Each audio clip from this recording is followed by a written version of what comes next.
həkimin assistentidir. Doktor sizi görmək istəyir.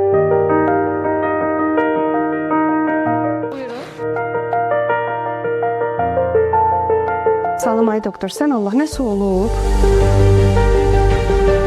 Salam, narahat olmayın. Bugün sizinlə xəstə yaxın olaraq deyil, bir xanım kimi görüşmək istədim. Buyurun. Birinci dərəcəli ailə yaxınları onkoloji xəstə olan qadınlar ildə ən az 2 dəfə müayinədən keçməlidir. Çünki erkən təşxis həyat qurtarır.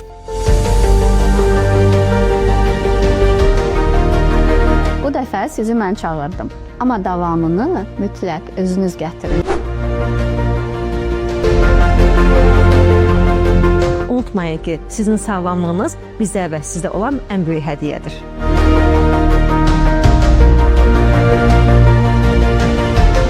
Həkimə müayinə məqsədli getmək, sağlamlığı seçmək deməkdir.